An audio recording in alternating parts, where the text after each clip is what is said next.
하나님은 평강을 구하는 사람을 찾으신다. 너희에게 평강이 있을지어다. 요한복음 20장 19절. 이날 곧 안식 후 첫날 저녁 때에 제자들이 유대인들을 두려워하여 모인 곳의 문들을 닫았더니 예수께서 오사 가운데 서서 이르시되 너희에게 평강이 있을지어다. 20절. 이 말씀을 하시고 손과 옆구리를 보이시니 제자들이 주를 보고 기뻐하더라. 21절. 예수께서 또 이르시되 너희에게 평강이 있을지어다. 아버지께서 나를 보내신 것 같이 나도 너희를 보내노라. 예수께서 사망의 권세를 물리치시고 부활하심으로 그동안 무소불위의 권세를 가지고 우리 인간을 지배해왔던 죽음의 권세가 깨어졌다. 우리는 죽음의 법에서 해방되었고 그 부활의 생명으로 새 생명을 얻게 되었다. 예수님의 부활은 인류 역사에 있어서 최고의 사건이며 가장 큰 기쁨이 되었다. 예수님의 부활은 영이 아닌 몸의 부활이다. 안식 후 첫날 저녁에 제자들이 모여 있는 곳에 부활하신 예수님이 나타나셨다. 요한복음 20장 19절. 이날 곧 안식 후 첫날 저녁 때에 제자들이 유대인들을 두려워하여 모인 곳의 문들을 닫았더니 예수께서 오사 가운데 서서 이르시되 너희에게 평강이 있을지어다. 제자들은 유대인들을 두려워하여 모인 곳의 문들을 꾹꾹 걸어 잠그고 있었다. 그런데 문이 열리지도 않았는데 부활하신 주님이 그곳에 나타나신 것이다. 제자들은 그날 밤 자신들에게 나타나신 예수님을 유령이라고 생각했다. 누가복음 24장 37절. 그들이 놀라고 무서워하여 그 보는 것을 영으로 생각하는지라. 그때 주님은 자신의 손과 옆구리를 제자들에게 보여주셨다. 요한복음 20장 20절. 이 말씀을 하시고 손과 옆구리를 보이시니 제자들이 주를 보고 기뻐하더라. 누가복음에서는 이렇게 말하였다. 누가복음 24장 39절. 내 손과 발을 보고 나인 줄 알라. 또 나를 만져보라. 영은 살과 뼈가 없으되 너희 보는 바와 같이 나는 있느니라. 왜 예수님이 자신의 손과 발과 옆구리를 보이시며 만져보라고 말씀하셨는가? 손과 발에 나 있는 못 자국과 옆구리에 나 있는 창 자국 때문이다. 영은 살과 뼈가 없기 때문에 만져지지 않는다. 더 나아가 예수님은 여기 무슨 먹을 것이 있느냐 하고 물으시고 그 앞에서 구운 생선 한 토막을 드셨다. 누가복음 24장 42절. 이에 구운 생선 한 토막을 드리니 43절. 받으사 그 앞에서 잡수시더라. 예수님의 부활은 영의 부활이 아니라 몸의 부활이다. 예수님은 십자가에 못 박히시고 죽어 장사되신 그 몸으로 부활하신 것이다. 예수님은 영으로 제자들에게 나타나신 것이 아니라 부활하신 몸으로 나타나신 것이다. 예수님이 영이 아닌 그 몸으로 부활하신 것처럼 우리의 몸도 다시 부활하게 될 것이다. 그래서 우리는 신앙 고백을 통해 몸이 다시 사는 것과 영원히 사는 것을 믿사옵나이다. 라고 고백한다. 사도 바울도 로마서 8장 11절. 예수를 죽은 자 가운데서 살리신 이의 영이 너희 안에 거하시면 그리스도 예수를 죽은 자 가운데서 살리신 이가 너희 안에 거하시는 그의 영으로 말미암아 너희 죽을 몸도 살리시리라. 라고 하였다. 우리의 몸이 부활해야 우리의 구원이 완성이 된다.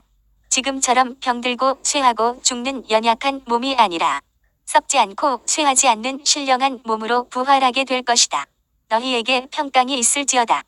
부활하신 주님은 제자들을 만나 가장 먼저 너희에게 평강이 있을지어다라고 말씀하셨다. 요한복음 20장 19절. 이날 곧 안식 후 첫날 저녁 때에 제자들이 유대인들을 두려워하여 모인 곳의 문들을 닫았더니 예수께서 오사 가운데 서서 이르시되 너희에게 평강이 있을지어다. 예수님은 제자들을 만났을 때 믿음이 없다고 책망하거나 배신하고 떠난 것을 꾸짖지 않으셨다. 오히려 너희에게 평강이 있을지어다 라고 말씀하시고 한 번 더 평강을 말씀하셨다. 21절. 예수께서 또 이르시되 너희에게 평강이 있을지어다. 예수님은 반복해서 너희에게 평강이 있을지어다라고 말씀하신다. 예수님은 안식 후 첫날 새벽에 빈 무덤을 확인하고 부활의 소식을 전하기 위해서 달려가는 막달라 마리아와 다른 마리아에게도 나타나셔서 가장 먼저 평안을 물으셨다. 마태복음 28장 9절. 예수께서 그들을 만나 이르시되 평안하냐 하시거늘 이것을 보면 부활하신 주님의 최고의 관심이 평강 곧 샬롬임을 알 수 있다. 사람들도 만나면 먼저 관심 있는 말부터 하게 된다. 부활하신 예수님이 가장 먼저 하신 말씀이 평강이고 또 다시 강조하신 말씀이 평강인 것을 보면 주님의 최고의 관심이 바로 평강인 것을 알 수 있다. 왜 평강이 주님의 최고의 관심인가? 첫째로 현실적으로 가장 필요한 것이 평강이기 때문이다. 예수님이 부활하신 그날 저녁 제자들이 한 곳에 모여 있었다. 제자들은 지금 굉장히 두려움 가운데 떨고 있었다. 요한복음 20장 19절 이날 곧 안식 후 첫날 저녁 때에 제자들이 유대인들을 두려워하여 모인 곳의 문들을 닫았더니 왜 모여 있는 제자들이 두려워 떨고 있는가? 예수님을 십자가에 못 박아 죽인 유대인들이 자신들도 찾아 죽이려고 했기 때문이다.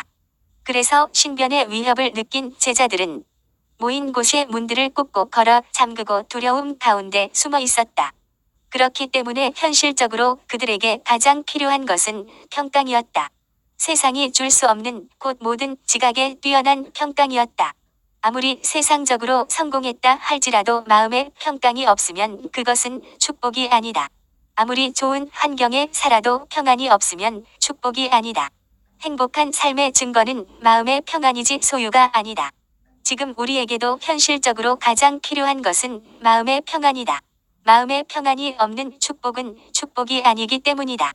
그래서 예수님은 두려워 떨고 있는 제자들에게 너희에게 평강이 있을지어다 라고 말씀하신 것이다. 둘째로 평강은 부활의 열매이기 때문이다. 예수님이 말씀하신 평강, 곧 평안은 세상이 줄 수 없는 평강인 것이다. 요한복음 14장 27절 평안을 너희에게 끼치노니 곧 나의 평안을 너희에게 주노라. 내가 너희에게 주는 것은 세상이 주는 것과 같지 아니하니라. 너희는 마음에 근심하지도 말고 두려워하지도 말라. 예수님이 주시는 평안은 세상이 줄 수 없는 평안이다. 모든 지각에 뛰어난 평안이다. 아무리 생각하고 또 생각해도 인간의 이성으로는 이해할 수 없는 평안이다. 환난과 역경, 인생의 풍랑 가운데에서도 누릴 수 있는 평안이다. 인간관계의 갈등이나 경제적인 어려움 속에서도 누릴 수 있는 평안이다.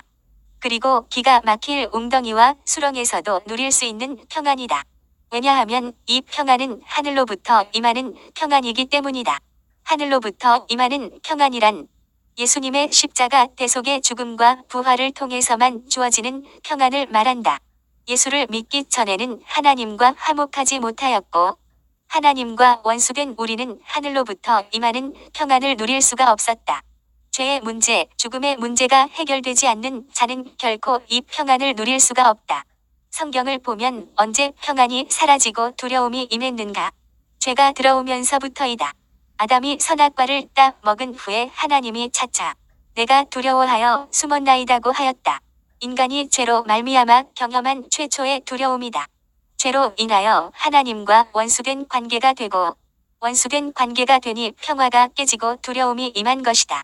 우리가 하나님과 원수된 관계에 있을 때에 예수님이 우리를 위해서 죽으심으로 말미암아 하나님과 화목하게 되었다. 로마서 5장 10절 곧 우리가 원수 되었을 때에 그의 아들의 죽으심으로 말미암아 하나님과 화목하게 되었은즉 화목하게 된 자로서는 더욱 그의 살아나심으로 말미암아 구원을 받을 것이니라. 우리는 예수를 믿음으로 하나님과 화목하게 되었다. 뿐만 아니라 예수를 믿음으로 새 생명을 얻었다. 우리는 영생을 얻기 위해 예수를 믿는다. 요한복음 3장 16절 하나님이 세상을 이처럼 사랑하사 독생자를 주셨으니 이는 그를 믿는 자마다 멸망하지 않고 영생을 얻게 하려 하심이라. 성경이 말하는 영생은 우리 주님과 함께 영원히 사는 것을 말한다. 왜 우리가 예수를 믿으면 영생을 얻는가? 우리가 예수님의 부활의 생명, 새 생명으로 다시 태어나기 때문이다. 부모가 물려준 생명은 원죄를 가진 것으로 그 죄값은 사망으로 언젠가 반드시 죽어야 한다. 그런데 우리가 예수를 믿으면 예수님의 생명으로 다시 태어나게 된다. 예수님의 생명은 죄와 무관하며 죽음을 이기고 부활하신 생명이다. 오늘 예수를 믿음으로 거듭났다면 죄와는 무관하고 죽음을 이긴 부활의 생명이 있다. 그래서 죽음의 순간이 몰려와도 겁을 내지 않고 부활의 소망 가운데 죽음을 맞이할 수 있는 것이다. 설령 사망이 잠깐 우리를 무덤에 가두어 둔다 할지라도 우리의 육체 역시 썩지 않고 쇠하지 않는 신령한 몸으로 다시 부활하게 될 것이기에 이 부활의 소망을 가진 자는 죽음 앞에서도 두려워하지 않고 하나님이 주시는 평안을 누리며 이 땅을 떠날 수 있는 것이다. 그러므로 예수님이 주시는 평안은 예수님의 십자가의 죽으심과 부활을 통해서만 주어지는 열매이다. 예수님의 십자가의 죽음과 부활이 없었다면 이 평안은 결코 우리에게 주어질 수 없다. 셋째로 평안의 복음을 전할 수 있게 하는 평강이기 때문이다. 요한복음 20장 21절 예수께서 또 이르시되 너희에게 평강이 있을지어다. 아버지께서 나를 보내신 것 같이 나도 너희를 보내노라. 부활하신 예수님은 너희에게 평강이 있을지어다 하고 말씀하시면서 아버지께서 나를 보내신 것 같이 나도 너희를 보내노라고 말씀하신다. 예수님은 제자들을 보내시면서 그들에게 평강이 있기를 원한다고 말씀하신 것이다. 이를 통해 보냄을 받는 자는 반드시 평강이 있어야 한다는 것을 알 수 있다. 주님은 왜 그렇게 말씀하셨는가? 그것은 평안을 가진 자만이 부활의 증인이 될 수 있기 때문이다. 평안을 가진 자만이 평안의 복음을 전할 수 있기 때문이다. 우리가 전하는 복음은 평안의 복음이다. 우리가 전하는 복음을 듣고 주님을 영접하면 하나님과 화목하게 되고 세상이 줄 수 없는 평안, 죄와 죽음에서 해방된 평안, 하늘로부터 임하는 평안을 누리게 되기 때문이다. 우리가 평안의 복음을 전하는 자로 살아가려면 우리 안에 평강이 흘러넘쳐야 한다. 생각해 보라. 문제와 상황 앞에서 두려워 떨면서 이 복음을 전한다면 누가 받아들이겠는가? 세상 사람들보다 더 죽음을 두려워하고 겁을 내는데 내가 전하는 이 복음을 누가 받아들이겠는가? 오늘 우리 안에 평안이 있어야 한다. 평안을 가진 자만이 부활의 증인이 될 수 있고 평안의 복음을 전할 수 있다. 이 평안을 누리는 자만이 세상을 향해 당당히 나아갈 수 있다. 부활하신 주님의 최대 관심은 샬롬, 평강이었다. 그래서 주님은 두려움에 떠는 제자들을 찾아가서 너희에게 평강이 있을지어다 라고 말씀하셨다. 주님의 관심은 지금도 마찬가지이다. 그렇다면 지금 우리의 최고의 관심은 무엇인가? 돈, 명예, 건강. 부활하신 주님은 지금 문제 앞에서, 죽음 앞에서, 실패 앞에서, 인생의 파도 앞에서 두려워 떨고 있는 우리에게 오늘도 동일하게 말씀하신다. 너희에게 평강이 있을지어다. 아멘.